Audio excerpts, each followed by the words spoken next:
Turban look है।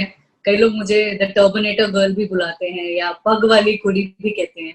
तो ये जो लुक है मैंने स्पॉट की थी इसी रियलिटी शो में, जुनून कुछ कर दिखाने का में।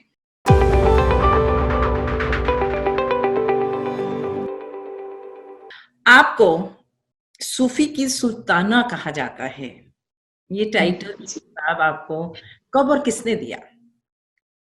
जी, जिस शो की आप बात कर रही हैं, जुनून कुछ कर दिखाने का, मैं इसकी विनर रही 2008 में।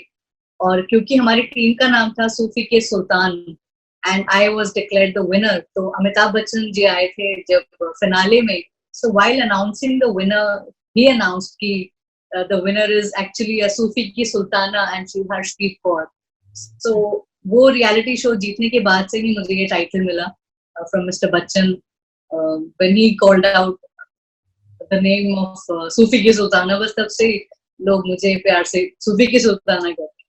और आप एक ही ऐसी सिंगर है इंडस्ट्री की जिनकी एक अलग ही पहचान है, और वो पहचान है पगड़ी। आप पग पहन के, पगड़ी पहन के एक ऐसी सिंगर है जो परफॉर्म करती हैं। जी, ये जो टर्बन लुक है, कई लोग मुझे द टर्बनेटर गर्ल भी बुलाते हैं या पग वाली कुड़ी भी कहते हैं। तो ये जो लुक है मैंने स्पॉट की थी इसी रियलिटी शो में, जुनून कुछ कर दिखाने का में।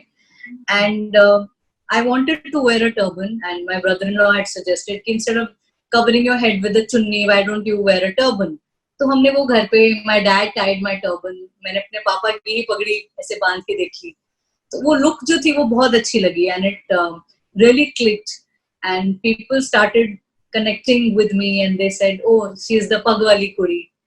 तो आप कह सकते हैं कि now it has become a part of my identity. आपने अभी पिछले साल 550th birth anniversary of Guru Nanak Dev ji के बर्थडे को सेलिब्रेट करने के लिए एक बहुत ही खूबसूरत ट्रिब्यूट गुरु नानक देव जी को दी, जिसमें आपने बहुत ही एमिनेंट सिंगर्स को, पंजाब और बॉलीवुड के, उनको सबको इनवाइट किया।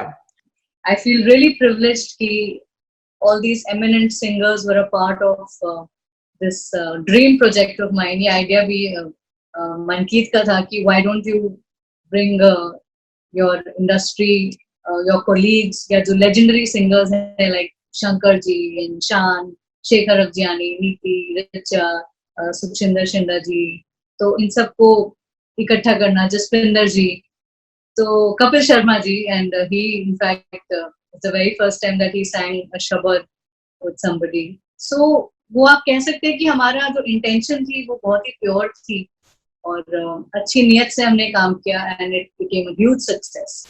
जब ये रिलीज हुआ, इसका वीडियो बनाया जगमीत बल ने and the day it release, आप मानेंगे नहीं, नेक्स्ट डे ही हमें चीफ मिनिस्टर साहब के वहां से ऑफिस से फोन आया कि we would like to invite you to Punjab and officially release this. So उनका भी काफी मुझे support मिला. So it was like Baba ji is doing everything for us. Nanak आया करतारन गुरु नानक आया, नानक आया करतारन गुरु नानक आया। चलो चल रल मिल दर्शन करिए सतगुरु नानक आए ने, चलो चल भव सागर मिल तरियो कलयुग तारन आए ने। सतगुरु नानक आए ने, सतगुरु नानक आए ने, रल मिल दर्शन करिए सतगुरु नानक आए ने, चलो चल भव सागर मिल तरियो कलयुग तारन आए ने। क्या आप समझती हैं कि जिनके पास हस्की वॉइस है उनके पास ज्यादा अपॉर्चुनिटीज हैं वर्सेटाइल होने की, कंपेयर टू जिनके पास सॉफ्ट मेलोडियस वॉइस है? एक सिंगर की जो वॉइस है, I think it's a God gift, it's something very natural. और ऐसा नहीं है कि जिसकी पतली आवाज है या सॉफ्ट वॉइस है वो अलग अलग जॉनर नहीं गा सकते। It's just about how you modulate your voice. कई बार मुझे भी ऐसे गाने आते हैं जो टिपिकली लता जी के स्टाइल के होते हैं, so for those songs I have to modulate my voice. तो वो मॉड्यूलेशन करना वो आपकी पर्सनल प्रैक्टिस है कि आप कैसे गाने को देखते हैं, कैसे आप उसमें अपनी वॉइस को थोड़ा सा चेंज करके गाते हैं ताकि आप वो जॉनर भी गा सकें। तो it's all about how you play with your voice. तो अपनी आवाज के साथ खुद ही एक्सपेरिमेंट करना बहुत जरूरी. तो मैं चाहूंगी हर्षदीप, आप हमें थोड़ा थोड़ा सा 2-3 अलग अलग जो वॉइस है आपकी, जो उसमें आपने गाया है, उसमें कुछ हमें जी. सुनाएंगे ताकि हमें पता चले कि कैसे आपकी वॉइस चेंज होती है from one version to another. जी, जैसे जो मेरा गाना अभी तान्हा जी में आया था, वो बहुत ही आप कह सकते हैं टिपिकली मेलोडियस या मेलोडी बेस्ड गाना है. तो उसमें जैसे मैंने थोड़ा और सॉफ्ट करके और प्यार से और बहुत ही फेमिनिन तरीके से इसको गाया. सांस की हर लौ से तेरी रोशन मैं आंगन करूं, तारा बन धरती पर चमके, तिनक तिनक श्रृंगार करूं, वीर सिंदूरी माथे रचूं. तिनक तिनक श्रृंगार करूं, वीर सिंदूरी माथे रचूं. तो जैसे इसको बहुत प्यार से और गाने की फील को समझकर उस तरीके से मैंने गाया. और सेम मंथ में एक और गाना आया था पंगा का.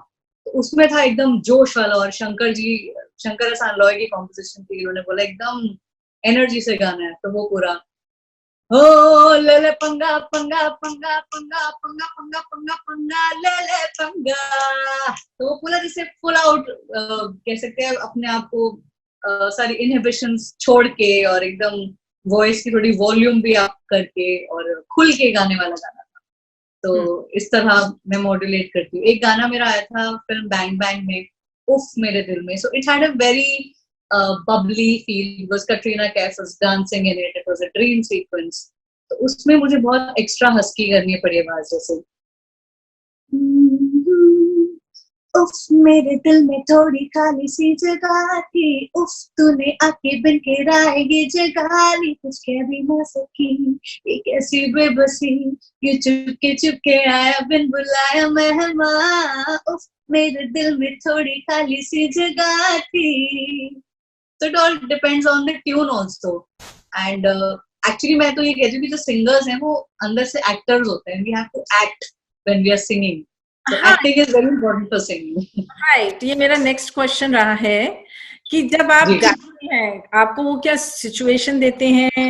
ये नहीं कहते भाई ये कैटरीना कैफ के लिए गाना है, या आपने ये करिश्मा के लिए गाना है, या आपने किसी और काजोल के लिए गाना है.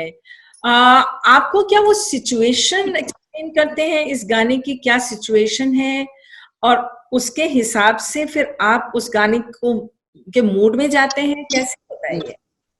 Well, there are some music directors who are very particular about the mood of the song. They explain it to the singer. तो अगर वो सिंगर को सिचुएशन बताते हैं कि फिल्म में ऐसा सीन है, हीरोइन रूठ गई है, हीरो मना रहा है, तो अगर फिल्म की सिचुएशन पता लग जाए गाने की, तो वो गाने में और हेल्प करती है. So definitely the music directors tell the situation. If you get to know कि किस पर पिक्चराइज हुआ है, तो और इजी हो जाता है. Then you imagine a face in your head कि अच्छा उस पर दीपिका पादुकोण डांस कर रही है या इस पे कटरीना लिप सिंक कर रही है. So it's easier for the singer to visualize what is happening in the scene. तो वो डेफिनेटली जरूरी है अगर वो बताएं तो मैं हमेशा पूछती हूँ कि इसकी क्या सिचुएशन है गाने की. तो वो मुझे सिंगिंग में बहुत हेल्प करती है. Punjab and Punjabi music, Punjabi singers कौन से आपके फेवरेट रहे हैं और जिनको आप समझते हैं कि आज उनके म्यूजिक को वापस लाना चाहिए? मुझे ऐसा लगता है कि जो सिंगर्स जिनकी मैं बात करने जा रही हूँ वो ऑलरेडी इतने लेजेंडरी है कि वापस लाने की जरूरत नहीं है. उनका म्यूजिक था ही ऐसा कि आप आज से 20 साल बाद भी चलाएंगे तो वो लोगों को अच्छा ही लगेगा. जैसे कि गुरदास मान साहब, सुरिंदर कौर जी, इन सब के जो गाने हैं, जगजीत सिंह जी, ये जो इनके गाने हैं, इनका जो म्यूजिक है, ये हमेशा जिंदा रहेगा. आप सुरिंदर कौर जी की बहुत बड़ी फैन हैं? हाँ जी, बहुत बड़ी फैन.